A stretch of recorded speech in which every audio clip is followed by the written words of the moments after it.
என்னம்மா மிரட்டி பாக்குறியா?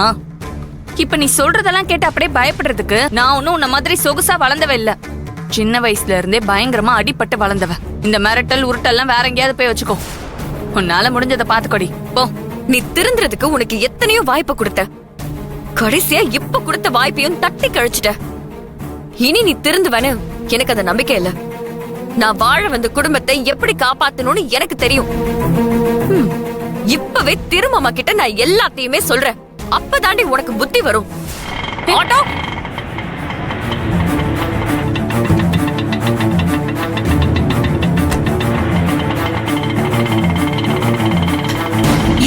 ஏய் கீர்த்தி, என்னடி இது? அவ பாட்டுக்கு எல்லாத்தையும் சொல்லிடுவேன்னு சொல்லிட்டு போறா, நீ அமைதியா இருக்கிற. நம்மள பத்தின உண்மை மட்டும் தெரிஞ்சது அந்த வீட்டை விட்டு நம்மள அடிச்சு துரத்திடுவாங்கடி.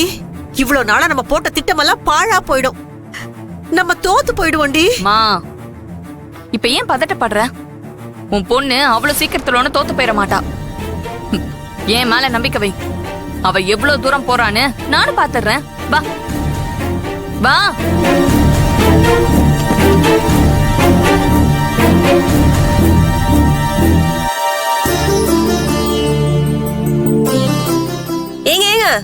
ஒரு நிமிஷம் வாங்களே.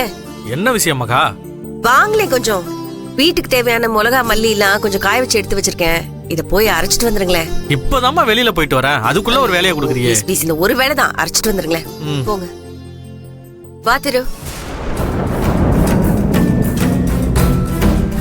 அக்கா, கொஞ்சம் தண்ணி கொடு.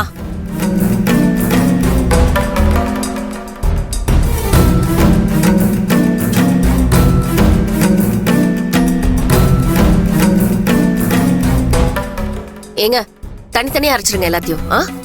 திரு, என்ன பையன் ஒரு மாதிரியா இருக்க?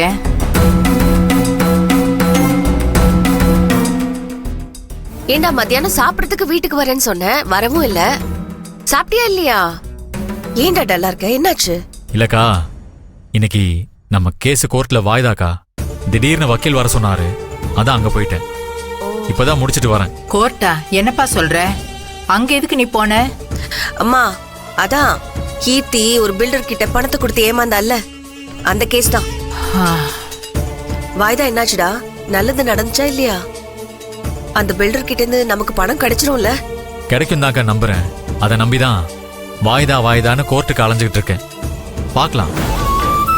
நம்ம கஷ்டப்பட்டு உழைச்ச பணம்பா, அதை எவனோ ஒருத்த வந்து அது எல்லாத்தையும் திருடிட்டு போறதுக்கு அந்த ஆண்டவன் நிச்சயமா பார்த்துட்டு இருக்க மாட்டான்பா. நீ வேணா பாரு, அந்த பணம் கண்டிப்பா நம்ம கைக்கு திருப்பி கிடைக்கும். மாப்பிள்ள, என்னாச்சு? கோர்ட்ல என்ன சொன்னாங்க? வாய்தா அடுத்த மாசத்துக்கு தள்ளி வச்சிட்டாங்க மாமா. அடுத்த மாசம் 18ஆம் தேதி வாய்தா. கேஸ் எப்படி போகுது? தீர்ப்பு நமக்கு சாதகமா வருமா? தெரியல மாமா. இப்ப புதுசா ஒரு ஜட்ஜ் வந்திருக்காங்க. அவங்களுக்கு கீழே தான் நம்ம கேஸ் வருது. அந்த ஜட்ஜ் ரொம்ப நேர்மையானவங்க. நமக்கு சாதகமா தான் தீர்ப்பு வரும்னு வக்கீல் சொல்றாரு. அதை தான் நானும் நம்பி இருக்கேன். எப்படியோ ஒரு நல்லது நடந்து நம்ம விட்ட பணம் நம்ம கைக்கு கிடைச்சா போதும் திரு. ஆமா, அவங்க மேல இருக்காளா?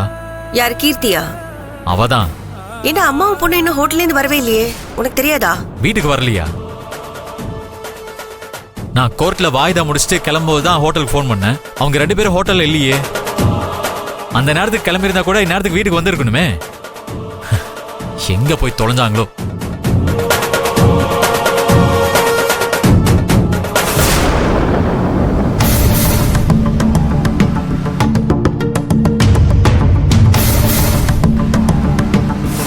என்னடா திரு, ஏதாச்சும் பிரச்சனையா?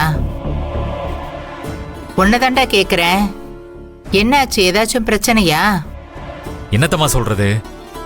ஏற்கனவே இவங்க பண்ண கூத்துனாலதான் கோர்ட்டு கேஸ்னு அலைஞ்சிட்டு வந்து நிக்கிறேன். அது போதாதுன்னு அம்மாவும் பொண்ணும் செஞ்ச காரியத்தினால மறுபடியும் ஒரு பெரிய பிரச்சனை. பிரச்சனையா? என்னடா, என்ன பிரச்சனை? நமக்கு கிடைச்ச பெரிய ஆர்டரு அவளால கைவிட்டு போற நிலைமைக்கு ஆயிடுச்சு. என்னடா சொல்ற? அப்படி என்ன பண்ண அவ? என்ன பண்ணாளா?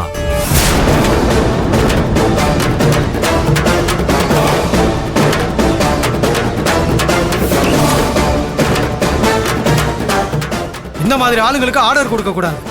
எல்லாத்தையும் நிறுத்த சொல்லுங்க சார்.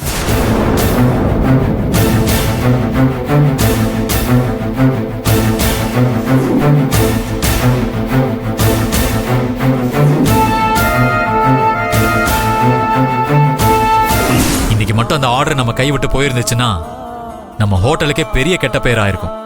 இத காரணம் காட்டியே வேற எந்த ஆர்டரும் கிடைக்காமலே போயிருக்கும். நல்ல வேலை, கடைசி நேரத்துல அப்படி ஒரு சூழ்நிலை உருவாகாம போச்சு.